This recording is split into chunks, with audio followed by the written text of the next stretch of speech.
Good afternoon, UKSG. We're back with another amazing run for you all.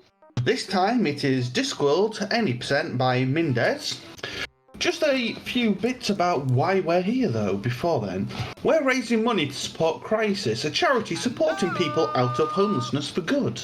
This is achieved through education, training, support with housing, employment and health, and 100% of your donations will support the charity.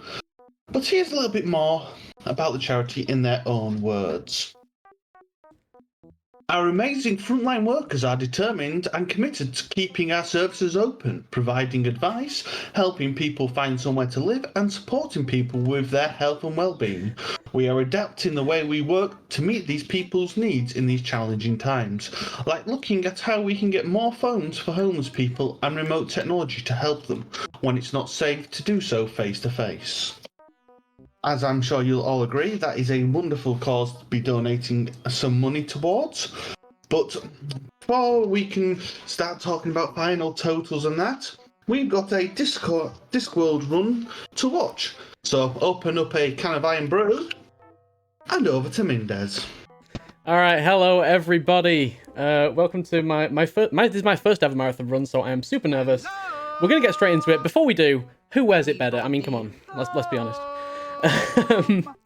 All right, that's the idle screen anyway. So we are going to start the run here, and then I will explain what this game is all about. So yeah, apologies for being mocked by the game there. We're going to be starting the run in 3, 2, 1, go. So, this is Discworld. It is a 1995 point-and-click adventure game based on the Discworld series of novels by Terry Pratchett. If you're unfamiliar with those, they are well worth a read. They're very satirical British novels. Written by, as I say, Terry Pratchett. GNU Terry Pratchett. Is important to say. You are no wizard, where is your beard? And so what we're going to do to start out is we're going to come down here, get the broom, and we're going to go up and get our inventory, which is in the form of a box of sapient pearwood that's going to follow us around for the entire game, called Luggage. This game's actually based on the Guards novel specifically, except with Rincewind as the main character rather than the City Watch. So the city is being terrorized by a dragon. We're going to have to find the dragon. We're going to have to stop the dragon from being summoned, and then ultimately we're going to have to defeat the dragon. We're in Act 1 at the moment, and what we need to do is we need to find the dragon. To do that, we're going to build a dragon detecting device, and to do that, we need five artifacts that we can build into the device, which we're going to find out about now. But we're not going to do any of that, honestly. We're not going to get 5 items, because why bother getting 5 items when we can just get 1 item and duplicate it 5 times? That's right, this is a very heavily glitched run. That glitch is possible because of an ability that we have to warp around our save files and keep items between saves. So you can see here, I've come down to the library, I made a save up in the Arch-Chancellor's room, and as soon as we get this book here, I'm just going to reload that save, and now we have that here, so we don't have to walk all the way back. This is a glitch that I found, a few weeks ago. So when I first submitted this run, I need to save it here. When I first submitted the run, my estimate was 51 minutes. Then that glitch was found, and the entire game had to be rerouted. Because originally we did have to go and find all 5 of the artifacts to build the dragon detector, and now we just have to find 1, which is this staff here. So once we've got this staff, we're just going to make a save 2. We're going to reload save 1. We're going to go back in there. I shouldn't have left there, really. Wait for luggage. There you are. There is our staff. Turn it in. We're going to save 1, load 2, load 1. We're going to get another staff. We're going to turn that in. We're going to save 1, load 2, load 1. We're going to get another staff. We're going to turn that in. We're going to save 1, load 2, load 1. We're going to get another staff, and I believe that's the 5th staff. Oh, no, there's 1 more. Save 1, load 2, load 1. And that just duplicates the staff 5 times, so we can just turn in the same item 5 times on the same save file. Because, you know, why bother actually going out and doing quests when we can do it all from the comfort of our own university? So that gets to the dragon detector, which turns out to be a metal detector, searching for gold. And we're going to use that to go and find the dragon's lair, which happens to be all the way down here. This is a map of Ankh-Morpork City. And this is the end of Act 1. So Act 1 used to be about 20 minutes, and now it's about 4.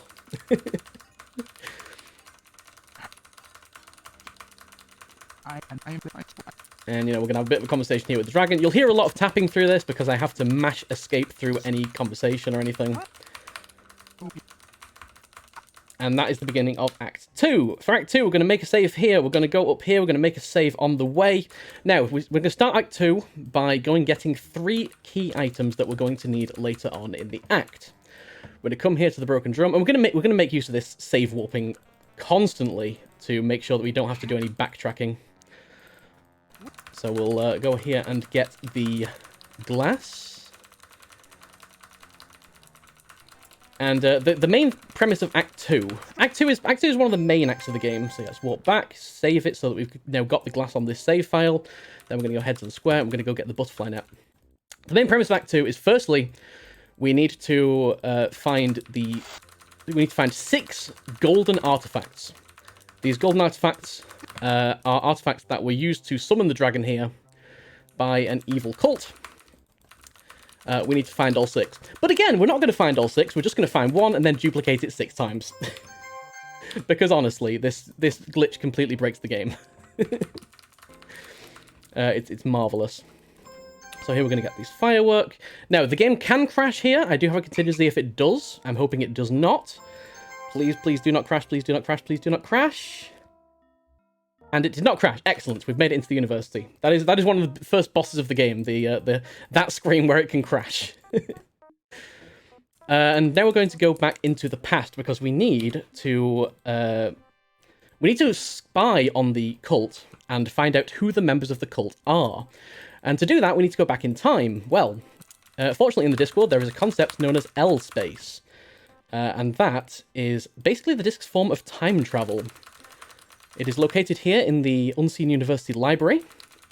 But to get it, we need to get a golden banana, and to get the golden banana, we need to give all the gold in the kingdom to this guy here. He gives the golden banana. We're going to walk back up there where I made a save just a second ago. Oh, look, I've still got my gold. Haha! No money for you, sleazy guy. And that's going to open up L space over there. L space is going to take us to the night before. And as I say, we're going to be tracking down the members of the cult, and we're also going to see past Rincewind as well. So here we need to wait for a second while the cultist comes, because the first thing the cultist does is comes to the library, steals a book on dragon summoning, and that's going to be important later. So we just need to wait here a few seconds for him to turn up. In the meantime, I'm just going to grab the frog from my inventory, because that's the next item that we're going to need. And we're going to follow the thief all the way to the hideout. As I say, so yeah, we only need one of the golden artifacts, but you can't get any of the golden artifacts until you've actually spied on the cult's meeting. So that's what we're doing now. We're trying to get into the cult's meeting. So what I'm going to do is I'm going to make a save here. We're going to do the park. And there's Rincewind in the past. So that drink that I had earlier was called Counterwise Wine, and it is basically unwine.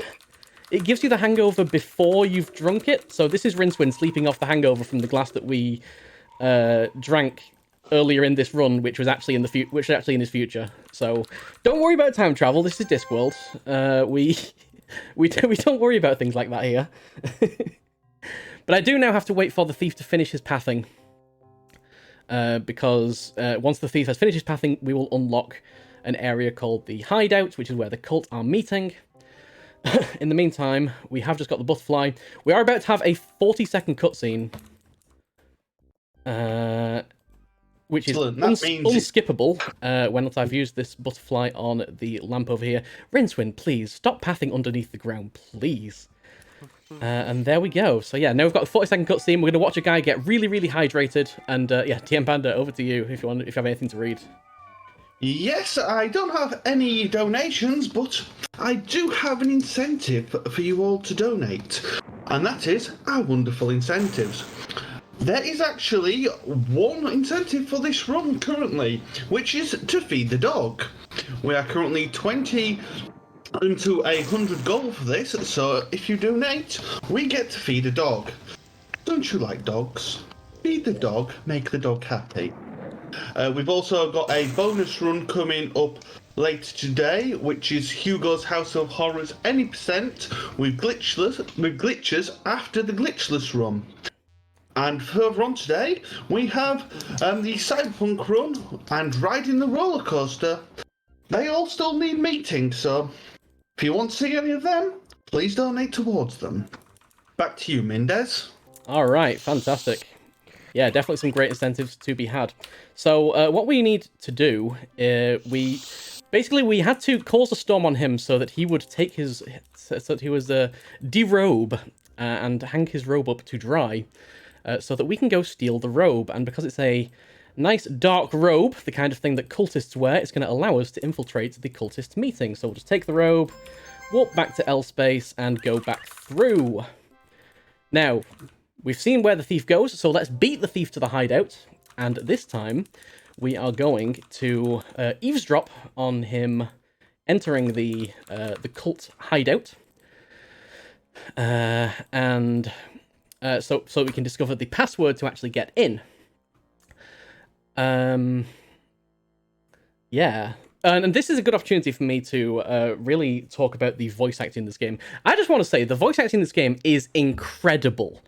Genuine household names of top British caliber. Like, Rincewind is voiced by Eric Idle of Monty Python fame, which, you know, is incredible in and of itself. The other characters, there are about like 70 to 80 other characters. I cannot skip this text, by the way. This is the one that has to happen. There are about 70 to 80 other characters. They're all voiced by 4 other people. There's Rob Brydon, you know, from panel show fame mainly at the moment, and panel show and comedy fame. Tony Robinson, Baldrick from Blackadder. Kate Robbins from Spitting Image. And John Pertwee, literally the third Doctor. And so many of the conversations in this game are just Rob Brydon talking to himself in different accents. And if you're a fan of Rob Brydon, that is amazing to listen to. It is genuinely, the voice acting in this game is top quality. I cannot possibly recommend it enough. It is all kinds of incredible. All right, so now we've found out the password, which is blah blah blah spoons, blah blah blah swordfish, blah blah blah. We can sneak into the cultist area. And what I'm going to need from everybody in chat is we need to summon the dragon now. And of course, to summon the dragon, we need to chant. And I think they're trying to chant dragon, but it actually sounds like Jagaga. So I need everybody in chat to chant Jagaga as soon as the cutscene starts. We're stopping them at the moment. And Jagaga, Jagaga, Jagaga. Jagaga, Jagaga. Jagaga, Dragugu, I don't know what they're saying. I think they're supposed to be saying dragon, but they're all way off timing. Jagaga, Jagaga. And if we believe hard enough in the power of the Jagaga, we can indeed summon the dragon. But this brings up something very interesting that we'll find about later. However, now that we've done that, we can actually go and get one of the golden artifacts. We're going to go for the fastest golden artifact. And usually you get these golden artifacts by, like, you know, identifying who's at the meeting. You can obviously go back and do the meeting as many times as you want, because it's time travel. We're going to go and get the Dunnyman's Gold Tooth. So to do that... Thank you for your energy, chat. Very, very happy to have summoned a dragon with you all today. We're going to take the donut, and we're going to give it to the Dunnyman. And that's going to cause him to go to the dentist. And then we will be able to go to the dentist and get the tooth. That's going to be the one golden artifact that we're going to duplicate 6 times. So come on, Dunnyman. Just waiting for him to come here. And there we go. You can have the donut. Yeah, just a random stranger gives you a donut. You know what? You always eat that donut. But firstly, we need to go to our doctor's appointment, which is here in the psychiatricist. And like any doctor's appointment, this is going to go pretty much like any doctor's appointment. So you know, we're gonna go up the stairs. We're gonna you know, have a little nice lie down on the bed, and then we're going to get, you know, bonked on the head with a hammer, and then we're just gonna leave because, and you know, I expect our bills in the mail. That's just how doctor's appointment goes. Jumping quickly with a donation. Absolutely. We have had £20 from Woofits. There's no comment, but that is going to feeding the dog. So we are currently at 40 out of 100, so we're getting closer. You've only got till the end of this run to make it happen, so if you want it to happen, you've got to do it now. Absolutely. Thank you very much. Thank you very much, Woofits. Alright, so we got the note from the milkmaid. That's going to cause the barber to leave. And we're going to extract the tooth from the Dunnyman. We are going to do this on a separate save, so we're going to make save number 3 here. And then we're going to just take the tooth back to save number 1, because save number 1 is right back at the start of the act. It's right back at the barn, so there's no problem with doing that. So we want save 3, we want save 1. Let's go into the barn. I'm going to attempt a bit of a maneuver with the camera here. So we're going to turn in the first one. First one's fine. Save 1, load 3. Oh, never mind. I was a bit too slow, so luggage is already on screen. That's fine. Let's turn in the second tooth. Save 1, load 3, load 1. We'll turn in the third tooth. Save 1, load 3, load 1. I'm glad that Dunnyman has so many gold teeth. It's, you know, that makes this act really, really straightforward and easy. I just think it's great. We just look like skipping like pretty much everything here. It's incredible. But this is not the end for Act 2, because once we have given the gold artifacts to the dragon decides to take out their revenge on everybody that was at that cult meeting that night, and Rincewind was there as well. So that's not going to end well for Rincewind. So what we're going to do is we're going to stop that cult meeting from ever actually having taken place. To do that, we're going to come here over to Nanny Og, and we're going to get her custard book. This is a custard book, but with a bit of a twist. It's for making custard with love potion.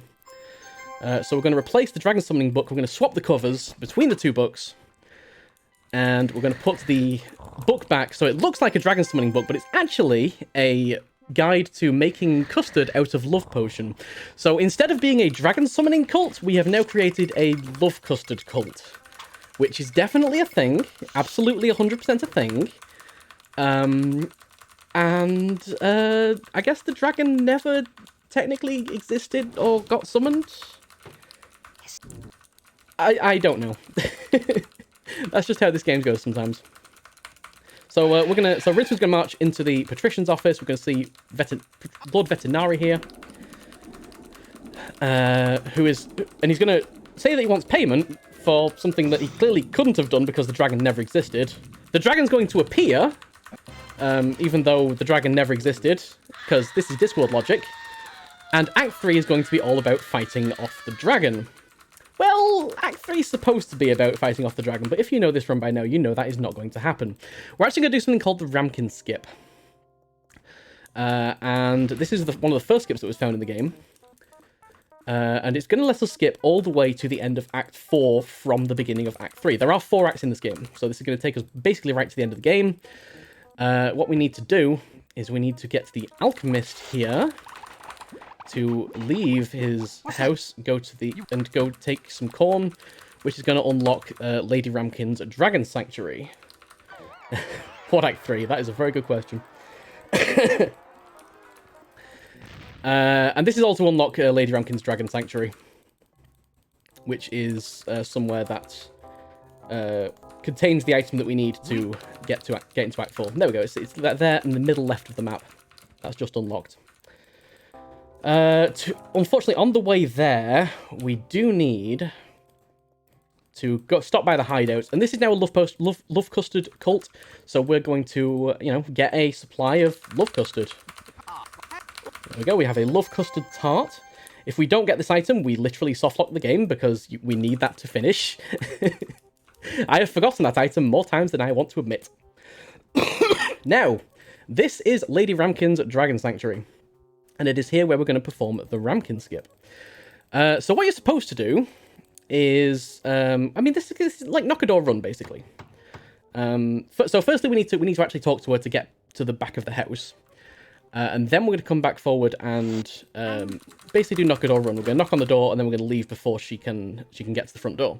What that's supposed to do is close the dragon pen in the back. But there is a missed trigger. If you actually do that on the knocker, it works as correct as intended. But if you just do it on the door, it removes Lady Ramkin from the back cage, but leaves the cage open. That's a pretty major oversight on the part of the developers, because that's going to let us take Mambo, and Mambo is a very end game item, because the game is actually specifically designed so that if you have Mambo in a certain state, the next time you walk through a screen transition, it will automatically take you to the end game. So, let's see. What we need to do is we need to feed Mambo. So we'll give him one firecracker. We're doing another little glitch here that, again, I just don't have time to explain. That's going to let us duplicate these firecrackers. So let firework there, M16 there. Refer to a dragon as a thing. Look, my mind is going at 1,000 miles an hour. Everything is a thing right now. And we're going to feed the dragon one more time. Give it one more firecracker. That's going to fully load the M16. And once the M16 is in this state, yeah, the next screen transition is going to take us basically to the end of the game. So this is a bit of a wrong warp to the very final scene of the game. Time is very much coming up right now. Well, I need to say something very quickly. We are just 20 away from feeding the dog. Ooh. So if you want that dog fed, get your dog. And it's happened. We are feeding the dog. We are feeding the dog. Okay, we'll be doing that straight after this run. Right now, we're going to... Oh, go ahead. Sorry, I'll shout out them after the run. Fantastic. Okay, we are fighting off the dragon. Unfortunately, our dragon decides to stop fighting and instead falls in love with the dragon because, you know, why not? So what we need to do is make the dragon reciprocate that love. Fortunately, we have a custard tart, and the time's going to end as soon as I use the custard tart on the dragon, which is coming up in 3, 2, 1... No! There we go. So the dragon's going to get hit by the custard tart, the dragon's going to eat love potion custard, the dragon's going to fall in love with our dragon, they're going to fly off into the distance, they're going to have a happy ending, and yeah, happy ever after. Into the distance. Alright, if you want to do your shoutouts now, please go ahead. Yeah, not a problem. We had 10 from Stacy140 with Rob Bryden in Discworld New York is also everything. Happy to see Discworld represented with the awesome cosplay to boot. We received 50 from Gopher. 30 of that went to feed the dog, and 20 of it went to Sonic 1 Forever Solo Sonic beat the game, bring tails with the comment "You guys rock."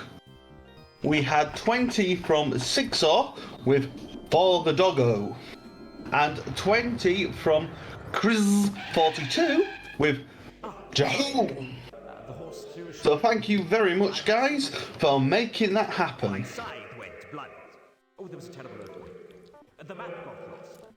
Sorry, this is like the best scene in the game with Death, the lad Death here. That's fine. It's not my fault. All right, but that is not the end. I believe the incentive has been met. Is that correct? Yes, I just need confirmation from, because people haven't put what donation they wanted to go to, and I'm just inferring that For the Doggo is going towards the dog incentive. Okay. So I'll be back in 2 seconds. Not to worry. But yeah, I'll get everyone entertained while you are doing that. So yeah, thank you everybody for joining me for this run. As I say, this is my first marathon run, so I was super nervous going into it. I want to give a big shout out to Chefto Gaming, who found the item duplication half of the glitch, as well as, you know, did a great job in getting the world record for this game down before the glitch was found. to all the other runners of this game that have done it in the past. Whoever discovered the Ramkin skip, amazing, you are the real MVP. To my community, and to in particular to my grandmother, who was a big Discworld fan. She passed away last November, so I'm kind of dedicating this run to her. And the only other thing it remains for me to say is GNU Terry Pratchett. So hopefully we will get that notification very soon. I'm going to load the save anyway, just in case, because we'll be doing it from here, which is where we left off in Act 3.